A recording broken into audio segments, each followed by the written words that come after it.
Man, there's so much in this, on these couple little verses here in Isaiah 26. Come, my people, enter your chambers and shut your doors behind you. In other words, go into your temple and be hemmed in front and behind. In other words, obedience, right? Obedience will bring blessing. Hide yourselves for a little while until the fury has passed. For behold, the Lord is coming out of his place to punish the inhabitants of the earth for their iniquity, and the earth will disclose the blood shed on it. This is to say, and the ground cries out with your brother's blood, right?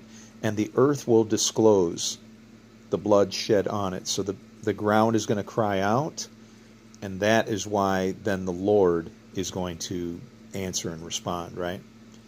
And it says, and will no more cover its slain.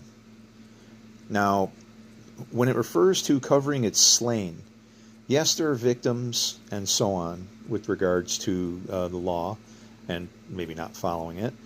But when it refers to covering the slain, a covering is something that takes away for sin, right? It takes away, it covers your nakedness and so on. And with regards to the law, it's very interesting that God's word will go out and return to him. But the way that it goes out and returns is through the mother, Lady Wisdom, right?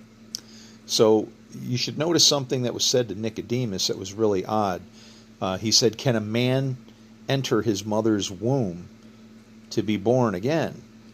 And what does Job say in the book of Job? He's imparting and implying his sinlessness, that he will be found, he will be vindicated under that law. He can return to his mother's womb, so to speak.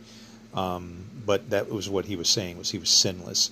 Naked I came from my mother's womb, which is to say, everybody gets that shot, right? And naked shall I return. Now, when Jesus speaks of Lady Wisdom, he references that she has children that will be vindicated, good children and bad children. These are actually the two witnesses that are lying in the street. Yep. Judgment happens every day and all day long. A time not seen since the beginning of time has been occurring right in front of our faces. We just haven't seen it.